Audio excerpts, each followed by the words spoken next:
tout début étaient les fleuves, le Mékong, le Tonlé Sap, le Bassac, le Mékong inférieur.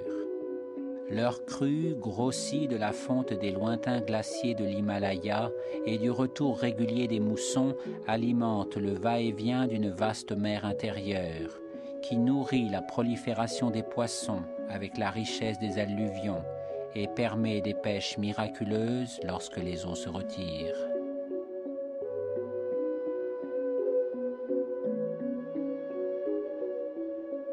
Le cœur du Cambodge bat depuis les origines au rythme de ce perpétuel mouvement des eaux, assurant la subsistance des hommes.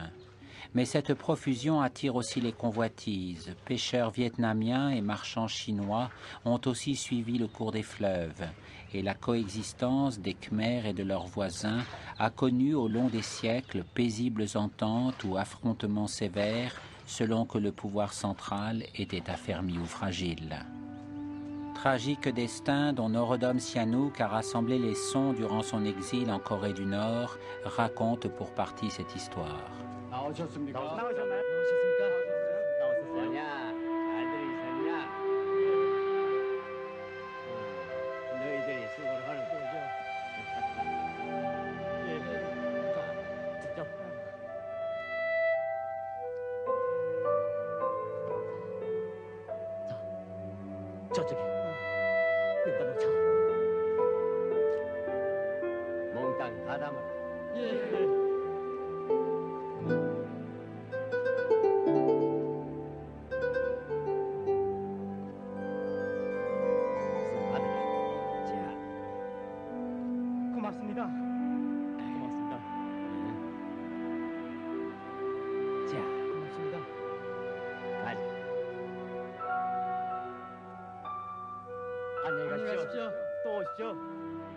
Bien des pêcheurs redeviennent paysans lorsque le Grand Lac achève de dégorger ses eaux.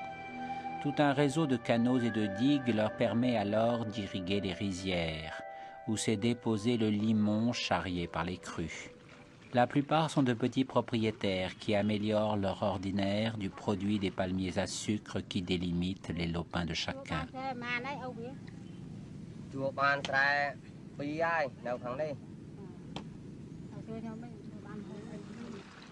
Durant des siècles, les villages vécurent ainsi paisiblement et sans famine, pratiquant l'entraide et une résignation souriante que l'on croyait douce et éternelle.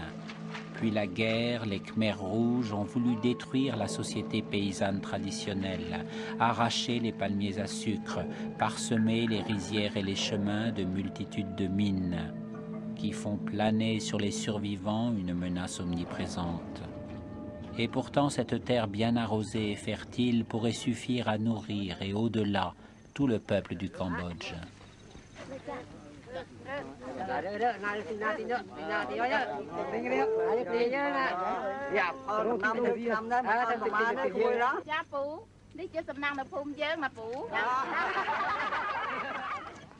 Cependant, les interminables années du malheur n'ont pu déraciner les habitudes et les coutumes de la civilisation paysanne d'autrefois. Les récoltes, les fêtes, les mariages résonnent à nouveau des danses rustiques et des plaisanteries truculentes du temps de la paix et de l'abondance.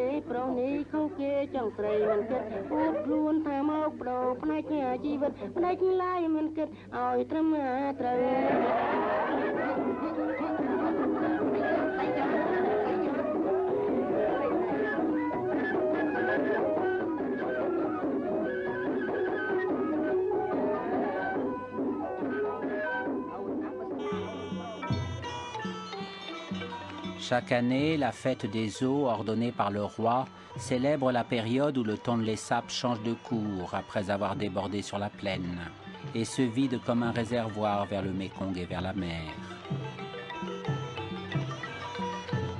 Ce mouvement des eaux, qui promet la prospérité des mois futurs, est naturellement perçu comme un événement sacré, où se confondent l'hommage rendu au roi et les réjouissances populaires.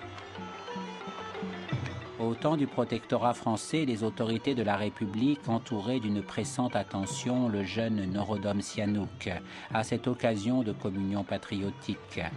Tels de lourds brochets, maladroits et fascinés par l'aimable et séduisante anguille qui anticipait déjà sur eux les fluctuations de l'histoire.